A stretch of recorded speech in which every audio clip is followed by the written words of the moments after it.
आज हम study in UK से रिलेटेड बात करेंगे, स्टूडेंट्स को क्यों चूज़ करना चाहिए एंड यूके क्यों बेटर ऑप्शन है फॉर द स्टूडेंट्स एवरीथिंग। सो आप फर्स्ट हमें ये बता दीजिए कि क्या क्या स्टेट्स है यूके में, उसका पूरा एक पॉलिटिकल मैप हमें बता दीजिए ताकि स्टूडेंट्स के लिए ईजी रहे टू चूज़। या सो हेलो जिज्ञासा। सो लास्ट टाइम हमने इससे पहले ऑस्ट्रेलिया बात कर चुके हैं, हम फिनलैंड बात कर चुके हैं, जर्मनी बात कर चुके हैं, and today we are discussing UK की स्टडी अपॉर्चुनिटीज़ कैसी है। क्योंकि यूके के बारे में ना बड़ी मिक्स्ड ओपिनियन आ रही है लोगों का।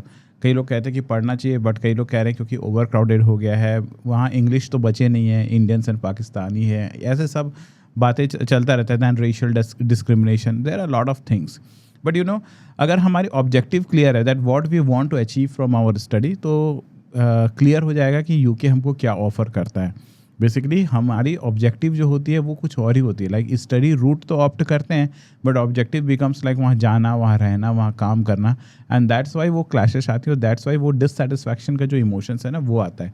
Coming back to your questions की in UK, like what is basically UK, बहुत कई लोग को कन्फ्यूजन होता है, उनको लगता है इंग्लैंड को ही यूके कहा जाता है, बट ऐसा नहीं है। इंग्लैंड एक पर्टिकुलर वहाँ का एक समझ लीजिए एक टेरिटरी है।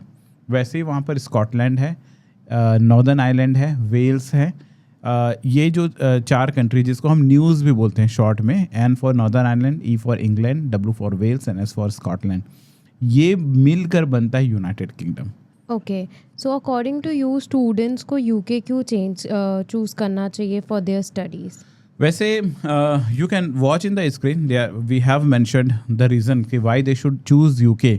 जब मैं अपने तरीके से बताऊं कि सारे कंट्रीज़ को जब मैं देखता हूं उस पर्सपेक्टिव पे यूके पे को क्यों चूज़ करना चाहिए, तो 2-3 मैं स्पेशल चीज़ें हैं वो मैं हाईलाइट करता हूं। नंबर 1, यहाँ आपकी जो कॉलेजेस जो आप चूज़ करेंगे इसमें एप्लीकेशन एक्सेप्ट होने की चांसेस बहुत ज़्यादा होती है विथ मिनिमम हैसल्स। यूके के सारे कुछ, यहाँ तक कि आपको अपॉइंटमेंट जल्दी मिल जाता है, वीज़ा अगर आपके पेपर्स अगर करेक्ट हैं तो वीज़ा आने की भी प्रोबेबिलिटी बहुत हाई रहती है, मतलब बहुत लेस रिजेक्शंस होते हैं। तो ये 2 रीज़न हैं बेसिकली। उसके अलावा पार्ट टाइम और पोस्ट स्टडी वर्क अपॉर्चुनिटीज़ तो हैं ही वहाँ पर, एंड बहुत सारे जो यूके की यूनिवर्सिटीज़ हैं ना वो विदाउट IELTS भी एडमिशन देता है। सो ये मोटा मोटी ये चीज़ें हैं जो यूके को एक अच्छी डेस्टिनेशन बनाता है।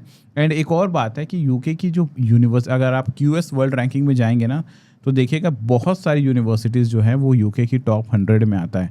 दैट मीन्स आप रहना या फिर वो जो हम पॉलिटिकल रीजंस अगर हटा देना तो क्वालिटी वाइज यूके की जो यूनिवर्सिटी है, जो उनकी स्टडी है वो बहुत अच्छी है as compare to some other countries. Yes. Okay, so आप एक बार ये भी बता दो कि स्टूडेंट्स के वर्क राइट्स क्या रहते हैं यूके में, उनको क्या चीज़ें देखनी चाहिए when they are working over there. Okay, तो स्टूडेंट्स के वर्क राइट इंपॉर्टेंट है जानना, बिकॉज जितना हमें पार्ट टाइम वर्क अलाउड है वो उतना हमारा जो ओवरऑल बजट है वो कम हो जाता है।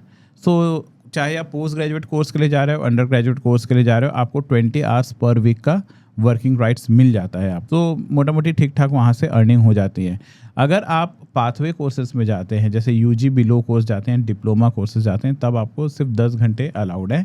और जो दूसरा एक चीज़ है, पहले जो होता था ये था कि मास्टर्स में जो लोग जाते थे वो अपने स्पाउस को साथ ले जाते थे, और उनके जो स्पाउस हैं उनको अलाउड रहता था फुल टाइम वर्क करने के लिए।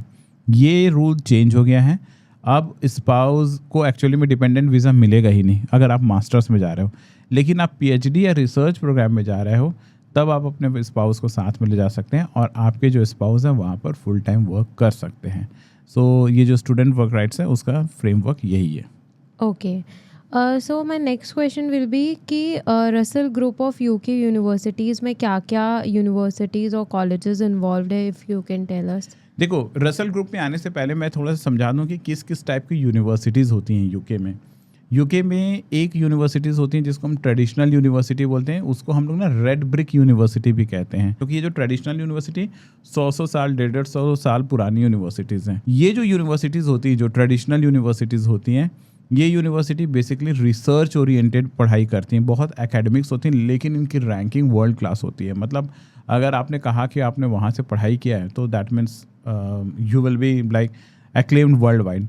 सेकेंड ना, 1992 के बाद बहुत सारे यूनिवर्सिटी यूके में आई हुई हैं उनको हम मॉडर्न यूनिवर्सिटी कहते हैं, जैसे कॉमेंट्री यूनिवर्सिटीज़ वगैरह जो है, those are categorised under modern university. Modern university ना इंडस्ट्री ओरिएंटेड प्रोग्राम्स ज़्यादा चलाती हैं, जो ऐसे स्किल्स सिखाती हैं जो डे टू डे हमारे कंपनीज़ में, कॉर्पोरेट्स में या इंडस्ट्रीज़ में वो स्किल्स यूज़ होती हैं। तो इनकी जो पढ़ाई की जो नेचर है ना, वो प्लेसमेंट ऑब्जेक्टिव रहती है।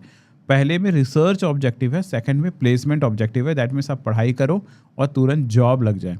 दैट मीन्स अब अगर आपको चूज़ करना है कौन सी यूनिवर्सिटी चूज़ करें, तो हम कह देते हैं अरे यार ये यूनिवर्सिटी नया है, वो पुराना है, तो पुराना में जाओ, नया का क्या है। ऐसा नहीं होता। आपकी ऑब्जेक्टिव क्या है, आप क्या डीप स्टडी करना चाहते हो किसी में, क्या आप आगे रिसर्च वगैरह में जाना चाहते हो, then go with the traditional.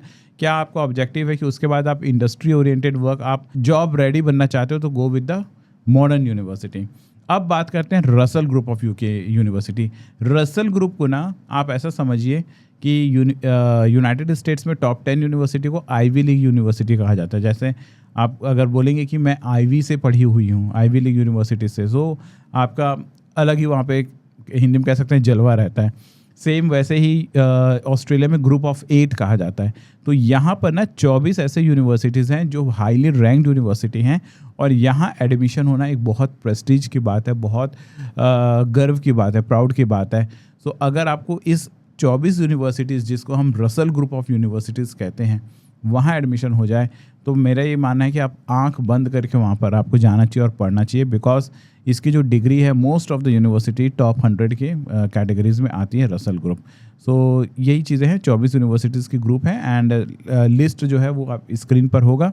And अगर जिसका परसेंटेज अच्छा है, एंड ऑब्वियसली थोड़ी सी एक्सपेंसिव होती हैं, तो बजट अगर अच्छा है ना, so they should always think about studying in Russell group of UK universities. Okay, nice. So sir, UK में जितने भी प्रोग्राम्स हैं उनके ड्यूरेशंस क्या क्या रहते हैं जनरली? यूके का जो सिस्टम है, इट्स मोर और लेस लाइक इंडिया ओनली। जैसे आप जर्मनी में जाएंगे तो वहाँ पर के जो स्टडी ड्यूरेशन है वो अलग होते हैं।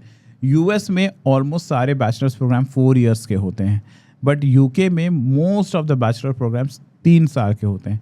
अब इसका फ़ायदा क्या होता है, जैसे हम पहले डिस्कस कर रहे थे ना कि यूके एडवांटेज क्या है। तो देखो, अगर आप कहीं पर 4 साल का बैचलर करने जाते हो, तो 4 साल का बैचलर में आपको और 1 साल का 30 लाख अगर आपका खर्चा होता है, तो 4 साल में 1 करोड़ 20 लाख खर्च हो जाता है। जबकि जब आप 3 साल का कोर्स करते हो तो वही 30 लाख बच जाता है, 90 लाख तक चीज़ें कवर हो जाती है। दैट मीन्स सीधा जब आपके ड्यूरेशंस कम होते हैं स्टडी के, सो आपकी जो overall expenditure towards getting that degree, that 1 degree, वो कम हो जाता है। तो यूके में मोस्ट ऑफ द जो बैचलर प्रोग्राम है वो 3 ईयर्स का होता है। लेकिन एक ऐसा है, स्कॉटलैंड में अगर कोई यूनिवर्सिटी, तो आपको ध्यान देना है, अगर कोई स्कॉटलैंड के यूनिवर्सिटी जहाँ कोई अंडर ग्रेजुएट करने जा रहा है, तो वहाँ पर वो 4 साल होगा। वो इसलिए होगा क्योंकि वहाँ 10th के बाद ना, बच्चा जब 10th करता है सीधा उसका 12th में एडमिशन होता है, 1 साल वहाँ नहीं होता, 11th, ठीक है। सो उसके वजह से वहाँ की जो बैचलर प्रोग्राम है वो 4 साल का होता है। मास्टर्स सबसे ज़्यादा एडवांटेज है। अगर कोई मास्टर्स करने का सोच रहा है, तो मेरा ये मानना है कि सबसे पहले वो यूके को कंसीडर करे, क्योंकि 1 साल में आपको मास्टर्स डिग्री मिलती है, विच इज़ फैबुलस। मतलब 1 साल बजट ज़्यादा लोड भी नहीं पड़ता है, और आपको इसके बाद पोस्ट स्टडी वर्क वीज़ा भी सेम उसी तरीके से मिलेगा। 24 में अभी तो 24 महीने का है, तो वो जो चीज़ें हैं वो बेस्ट है अगर कोई मास्टर्स करने का। क्योंकि 2 साल का अगर कहीं मास्टर्स करने आप जाओगे, तो 2 साल में 2 साल का पैसा खर्च करना पड़ेगा, 60-70 लाख। बट यूके जब जाते हैं तो 1 ही साल का आपको पैसा खर्च करना पड़ा है। सो बैचलर्स 3 ईयर्स, मास्टर्स 1 ईयर, और उसके बाद यस एक वहाँ पर इंटर्नशिप, जिसको प्लेसमेंट ईयर कहा जाता है, बेसिकली वो इंटर्नशिप होती है। तो कुछ यूनिवर्सिटीज़ या कुछ प्रोग्राम अगर इंटर्नशिप ऑफर कर रहा है तो वो 1-1 साल बढ़ जाएगा। तो 3 ईयर बैचलर है वो 4 ईयर बैचलर हो जाएगा, या फिर अगर 1 ईयर मास्टर है तो वो 2 ईयर मास्टर हो जाएगा। क्यों? क्योंकि वहाँ पर इंटर्नशिप ऐड हो जाता है। फिर बैचलर विद सैंडविच ईयर, मतलब एक फाउंडेशन कोर्स हो जाएगा प्लस बैचलर हो जाएगा। फाउंडेशन कोर्स के बारे में बताऊंगा आगे। इंटीग्रेटेड मास्टर्स क्या होता है? बैचलर और मास्टर एक साथ होता है। तो बच्चा पहले वहीं उसी यूनिवर्सिटी में बैचलर करेगा और उसी डिग्री के बेस पर उनको मास्टर मिल जाएगा। और इंटीग्रेटेड मास्टर विद सैंडविच, ये 5 साल लग जाता है। वो इसलिए क्योंकि इसमें वही इंटर्नशिप या फिर प्लेसमेंट ईयर्स होते हैं। So this is the things regarding the duration of programmes in UK. Okay, so could you explain us pathways of programmes, क्या क्या रहते हैं यूके में? ओके, सो पाथवे जो वर्ड है ना, why we use pathway, UG में जब आपको एडमिशन चाहिए तो दे एक्सपेक्ट कि 60% कम से कम हो ना, 70% रादर ऐसे हो। जब मास्टर्स जाते हैं तो 60% एक्सपेक्ट करते हैं, फिर IELTS में एक स्कोर एक्सपेक्ट करते हैं। ज़रूरी नहीं है कि सारे बच्चों का वो नंबर हो, तो यहाँ पर उन बच्चों के लिए फ़ायदेमंद है जिनके जो नंबर्स हैं वो कम है as per the eligibility criteria, but still they want to study in UK. अब ये बात ना कई बच्चों को पता नहीं होता। वो क्या होता है, वो जब यूनिवर्सिटी से आप यूनिवर्सिटी ऑफ शेफील्ड में पढ़ने जा रहे हो, वहाँ का आपने देखा एलिजिबिलिटी क्राइटेरिया क्या है 60%, और आपका समझ लो 55% है, आप छोड़ दोगे, अरे यार अब मैं क्या ही करूँगा वहाँ जाकर, बिकॉज इट इज़ 60%। लेकिन नहीं, आपको ध्यान देना है कि बहुत सारे ना फाउंडेशन कोर्स होते हैं या प्री मास्टर कोर्स होते हैं जिसको हम कलेक्टिवली पाथवे प्रोग्राम कहते हैं। ये कोर्स करने के बाद आपकी वहाँ पर एंट्री हो जाती है। सो सर, आप एक बार ये भी एक्सप्लेन कर दो कि पाथवे प्रोग्राम्स में एंट्री का क्या क्राइटेरिया रहता है? ओके फाइन, सो अगर एंट्री क्राइटेरिया पाथवे का है तो डेफिनेटली वो अगर कहीं पर 60% अगर यूजुअली मांगा जा रहा है तो यहाँ पर कम रहेगा। तो से अगर फाउंडेशन कोर्स या फाउंडेशन डिग्री तो यूजुअली 40 से 50% वाले जो लोग हैं उनका फाउंडेशन कोर्स में एडमिशन हो जाता है। अगर कोई 1 ईयर डिप्लोमा करना चाह रहा है तो अब देखिए परसेंटेज वाइज है, से 60% इज़ द मिनिमम क्राइटेरिया जो यूनिवर्सिटी बोल रहा है। से वो अगर वो आपको BCA में आप एडमिशन लेना चाह रहे हो तो वो बोले 60% चाहिए, लेकिन आप किसी का अगर परसेंटेज 40 से 50 के बीच में है तो फाउंडेशन कोर्स या फाउंडेशन डिग्री ऑप्ट कर सकता है। किसी का परसेंटेज अगर 50 से 55% है तो वो इंटरनेशनल ईयर डिप्लोमा कर सकता है। तो ये जो चीज़ें हैं वो होगा, इससे क्या होगा, वो डायरेक्टली वो सेकंड ईयर ऑफ डिग्री में चला जाएगा। मतलब बैचलर जो 3 साल का होता है ना, फर्स्ट ईयर ना करके सेकंड ईयर पे चला जाता है। वैसे प्री मास्टर्स है, यूजुअली मास्टर्स का जो एलिजिबिलिटी होता है 60% 65% होता है, लेकिन अगर किसी का 50% भी है और उसको वहाँ जाना है तो they can enrol directly for pre masters और उसके बाद चले जाएंगे। सेम आपको ना IELTS रिक्वायरमेंट में भी वेवर होता है। अगर मास्टर्स में देखा जाए तो यूजुअली 6.5 मांगा जाता है यूके में, ये जो बैचलर प्रोग्राम्स उसमें 6 मांगा जाता है, बट हियर किसी का 5 या 5.5 भी है तो they can apply for the foundation programs और the other pathway programs. Okay, so sir कई बार मैं ऐसा देखती हूँ जहाँ पे एक्सटेंडेड डिग्रीज भी रहते हैं, एक्सेलरेटेड डिग्रीज भी रहते हैं, तो इसमें डिफरेंस क्या है, क्या सिनेरियो है इन चीज़ों का? देखो नाम एविडेंट है, एक्सटेंडेड डिग्री मतलब कोई भी चीज़ें था जैसे 3 साल का है वो 4 साल का हो जाएगा तो वो एक्सटेंडेड हो गया। वैसे एक्सटेंडेड मास्टर्स डिग्री होता है तो 1 साल का मास्टर्स डिग्री की जगह 1 साल 6 महीने, 1 साल 4 महीने। तो अब क्या होता है, जब ना आप यूनिवर्सिटी में कोर्स रिसर्च करेंगे तो जब आपको दिखेगा एक्सटेंडेड डिग्री तो आपको ध्यान देना है कि उसमें साथ में पाथवे कोर्स जुड़ा होगा। तो से आप बैचलर्स करने जा रहे हैं तो 1 साल का फाउंडेशन कोर्स या 1 साल का फाउंडेशन डिग्री या फिर आपको 1 ईयर लेवल इंटरनेशनल ईयर्स, ये चीज़ें होंगे। तो जो चीज़ें 3 साल में कंप्लीट होगी वो हो सकता है 4 साल में कंप्लीट हो।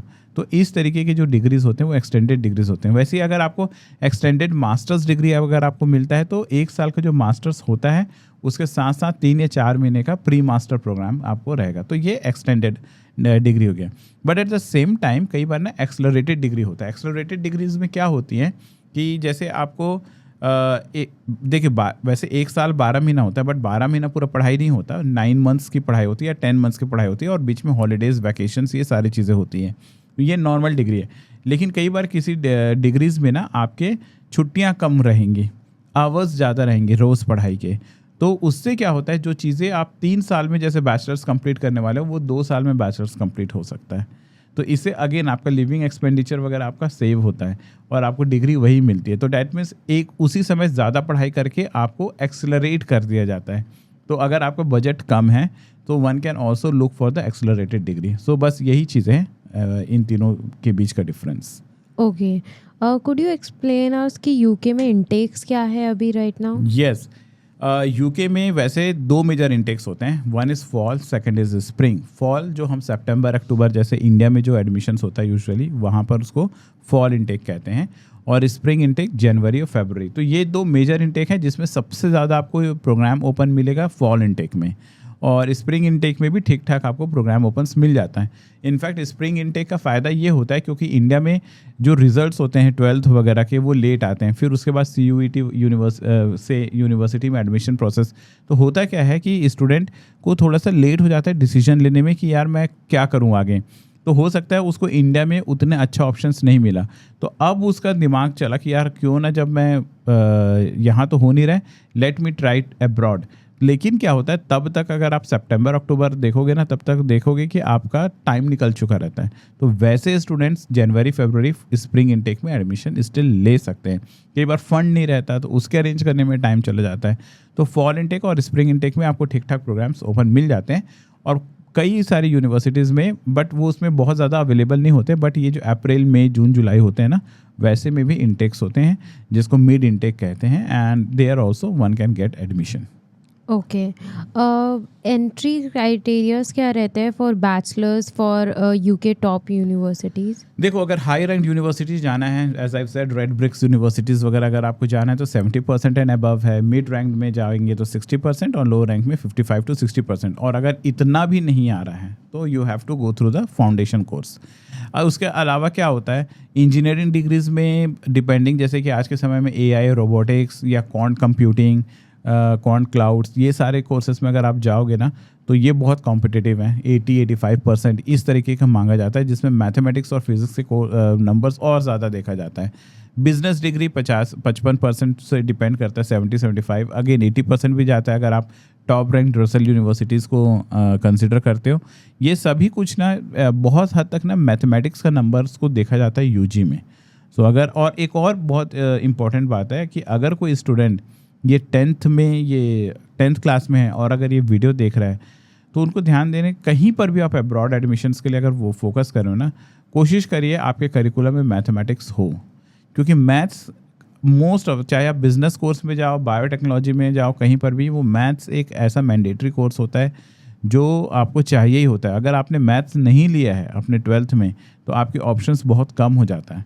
सो मैथ्स एक मैंडेटरी सब्जेक्ट है। तो जैसे CBSE तो सारे कोर्सेज के साथ मैथ्स ऑफर करता है। अगर किसी ने आर्ट्स इकोनॉमिक्स लिया है तो मैथ्स आएगा, कॉमर्स के साथ मैथ्स आता है, बायोलॉजी के साथ मैथ्स आता है, और मैथ्स अपने आप में आता है।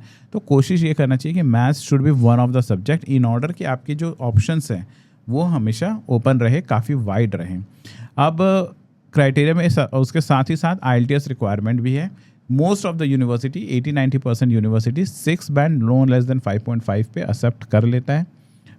लेकिन हमें कोशिश करना चाहिए कि IELTS जितना अच्छा हो, क्योंकि IELTS से आपकी लैंग्वेज कमांड आती है और लैंग्वेज बहुत इंपॉर्टेंट है। When you are going there तो यूनिवर्सिटी बहुत उस पर इंपॉर्टेंस लेती है कि आपकी IELTS स्कोर कैसा है। So this is the entry criteria for bachelors. Okay, masters के क्या एंट्री तो क्राइटेरिया? अब मास्टर्स में आ जाए तो masters again high rank university जो है वो 60% है, mid rank 55-60 and low rank यही है। यहाँ पर जो सबसे ज़्यादा जो चीज़ें डिफ़र करेगी वो है IELTS रिक्वायरमेंट का। मोस्ट ऑफ द PG जो है उसको 6.5 ओवरऑल देखा जाता है। नो बैंड लेस देन 5.5 और नो बैंड लेस देन 6, दोनों टाइप की यूनिवर्सिटी बहुत मिलेंगे। टाइम स्केड्यूल क्या रहता है यूके के यूनिवर्सिटीज़ में? अगर आपको प्लान करना है कि से आपने डिसाइड किया कि मुझे यूके पढ़ाई करना है, आपको कैसे स्टार्ट करना चाहिए? से आप मास्टर्स की तैयारी कर रहे हैं तो आपको ना ये जो Feb मार्च का जो समय होता है, मैं तो बैचलर्स लोग के लिए तो इनफैक्ट ये कहूँगा कि जैसे आप 2027 में अगर आप जाना चाहते हैं ना, तो ये अक्टूबर नवंबर, अभी 2026 के अक्टूबर नवंबर के आसपास, दिवाली के आसपास आप अपना IELTS दे दो। रीज़न बिंग क्या है, उसके बाद आपके बोर्ड्स आएंगे और बोर्ड्स की तैयारी वगैरह में आपको लगना पड़ेगा। IELTS को ये जो समय है अगस्त, ये सितंबर अक्टूबर में प्रिपेयर करने के 2 फ़ायदे होंगे। जब आप IELTS करते हैं तो आपके लैंग्वेज पे कमांड बढ़ती है, तो उससे आपके जो बोर्ड एग्जाम्स है ना उसके भी नंबर्स बढ़ जाते हैं। ये मैंने क्योंकि 10 साल से मैं IELTS पढ़ा रहा हूँ, I can see to this, ये प्रूवन ट्रैक रिकॉर्ड है। आप IELTS करेंगे तो आपके बोर्ड्स के भी नंबर बढ़ने के चांसेस हैं। आप जो बैचलर्स में जा रहे हैं, they should try to give a year before, ये एंडिंग ईयर्स के आसपास में आप दे दो, सो दैट आप पीसफुली अपने बोर्ड एग्ज़ाम फिर देते चलिए। अगर आप मास्टर्स वगैरह में हैं तो जनवरी फरवरी में आप IELTS की तैयारी करो, उसके बाद रिजल्ट्स वही मार्च तक आएगा, और ये आपकी जो एप्लीकेशन है वो मार्च अप्रैल से शुरू हो जाएगी। फिर उसके बाद जून जुलाई के आसपास आपको वीज़ाज़ अप्लाई करना पड़ेगा। फिर एक कैश आता है वहाँ पर, जो वहाँ का एक प्रकार से इनविटेशन लेटर है, वो अप्रैल मई के बाद से आना शुरू हो जाता है। आप अपने फंड्स वगैरह की तैयारियाँ करते हैं, क्योंकि फ़ंड वगैरह को कुछ दिनों तक बैंक में रखना पड़ता है। ऑफर लेटर आएगा and then you can start studying from September. ये मैंने सितंबर इनटेक के पर्सपेक्टिव से बताया। फिर अगर किसी वजह से कोई चीज़ें लेट हो गया, से आपने बोर्ड एग्ज़ाम्स दिया मार्च में, उसके बाद आपको लगा कि यार I shall try to go to UK, तो आप IELTS अगर जुलाई अगस्त में दे रहे हैं तो आपको जनवरी, और अगर जनवरी में वो इनटेक खाली नहीं है so they may even push you to the mid intakes like next year के अप्रैल मई जून के इनटेक्स पर। ओके, फाइनेंशियल रिक्वायरमेंट्स क्या रहते हैं यूके स्टूडेंट्स वीज़ा के लिए? ओके, सो फाइनेंशियल समझने से पहले सबसे इम्पॉर्टेंट है कि हम ना कॉस्ट समझें। मैंने पहले भी बताया था अराउंड 30 लाख का, उस 30 लाख का ब्रेकअप है। अगर आप एग्ज़ाम फीस, IELTS और एप्लीकेशन सब देते हैं, वो 19-20 हज़ार 25 हज़ार वो तो खर्च हो ही जाता है। ट्यूशन फीस एक 17,000 पाउंड का एक एवरेज है। It could be more, it could be less. MBA courses के लिए बहुत एक्सपेंसिव होती हैं वो, तो 21-22 लाख वो है। और लिविंग एक्सपेंस जो है अगर लंदन के हिसाब से बात करें तो 13,000 पाउंड के आसपास है, बाकी जगह का 11,000 पाउंड के आसपास आता है, तो 17 लाख उसमें चला गया। वीज़ा फ़ीस जब आप जाते हैं जो VFS में, तो 70,000 वहाँ पे करना पड़ता है। फिर आपको NHS में IHS कहा जाता है, जिसको हेल्थ सर्विस लेना पड़ता है आपको, एक इंश्योरेंस, वो काफ़ी महंगी होती है, वो 1.5 लाख के आसपास वो होता है। ये आपको वीज़ा अप्लाई करते समय ही पे करना पड़ता है। तो ये मोटा मोटी करके 1 साल का खर्चा 40 लाख के आसपास आता है। लेकिन आप वहाँ पर जॉब करेंगे, वैकेशन अर्निंग करते हैं, तो उसमें से आप 11-12 लाख आप माइनस कर दो, तो रफली आपको जो एक्सपेंस पड़ेगा वो 30 लाख पर ईयर पड़ेगा। अब ये कम ज़्यादा कैसे हो सकता है? The nature of the part time job that you are getting and also the tuition fees, amount of tuition fees. अगर सस्ते कॉलेज में गए तो कम पड़ेगा। सो ये 30 लाख पर ईयर आपको पड़ेगा। और अगर हाँ आपने लंदन के अलावा दूसरे सिटीज़ में गए हैं, जैसे कार्डिफ वगैरह में गए हैं, बेलफास्ट में गए हैं, शेफील्ड में गए हैं, तो भी आपकी एक्सपेंस 4 से 5 लाख कम हो जाएगी आपकी। ओके, एक्सेप्टेबल फंड्स जो स्टूडेंट्स को रखना चाहिए अपने पास? ओके, पहला एक चीज़ तो ध्यान रखें कि अगर आपका फ़ंड कैश में है, like cash I mean account में है आपका fund, that means education loan में नहीं है, तो वो सारे फ़ंड को आपको अपने बैंक अकाउंट में लाना पड़ेगा। जैसे अगर म्यूचुअल फ़ंड में है, FDs में है, शेयर्स में है, ये सभी फ़ंड, या हो सकता है कि आपके फादर हैं जो वो स्पॉन्सर कर रहे हैं, या ग्रैंड पेरेंट है वो स्पॉन्सर कर रहे हैं, तो वो पूरे 1 ईयर का जो एक्सपेंस है after paying the complete tuition fees, जो 1 ईयर का जो एक्सपेंस जो है उसको आपको अपने बैंक अकाउंट में लाना है और 28 दिन तक बिना टच किए उसे आपको दिखाना है। इसका ये भी मतलब नहीं है कि अचानक आपने 28 दिन, पहला दिन ही अचानक आपके अकाउंट में पहले समय में है 10,000 या 1 लाख रुपया और अचानक से 20-25 लाख रुपया आ गया। अगर ऐसा आता है तो हमारे केस में हमने देखा एक्सप्लेनेशन मांगा जाता है, फिर हमको बताना होता है कि ये पैसे अचानक से कैसे आया। से हम कह सकते हैं कि मेरे ग्रैंड पेरेंट है वो मुझे स्पॉन्सर कर रहे हैं, तो उनको एक लेटर दे देंगे स्पॉन्सर का, प्लस उनके बैंक का भी स्टेटमेंट देना पड़ेगा कि हाँ ये जो मनी था वो उनके पास काफ़ी समय से था और वो जो मनी है अब वो आपके अकाउंट में आया है। तो आपको 28 डेज़ ओल्ड फंड दिखाना पड़ता है। तो काफ़ी सारी चीज़ें हैं, PPF, ये सारे चीज़ों से आप लाओगे, बट उसको अपने अकाउंट में लाकर कैश करना पड़ेगा।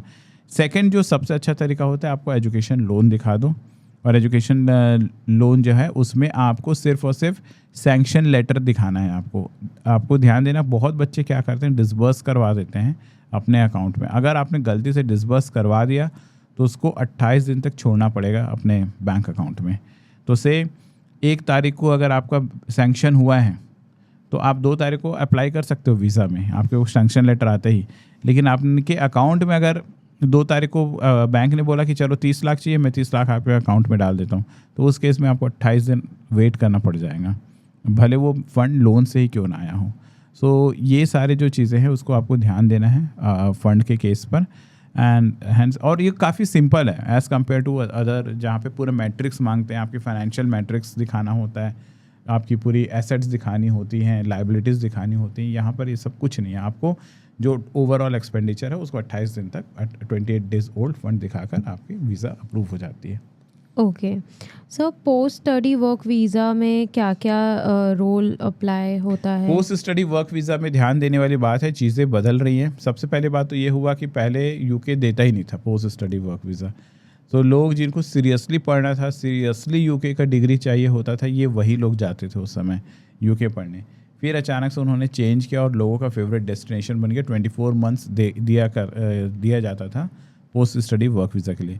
लेकिन जनवरी 2027 से होने ये वाला है कि उस 24 मंथ्स के पीरियड को कम करके 18 मंथ्स कर देने वाले हैं पोस्ट स्टडी वर्क वीज़ा। तो ये थोड़ा सा एक नेगेटिव न्यूज़ है, but this is what it is. So हमें ध्यान देना है कि अगर आप जनवरी 2027 के बाद जाने वाले हो, so your post study work visa जो परमिट रहेगा वो सिर्फ 18 महीने का होगा, ना कि 24 महीने का।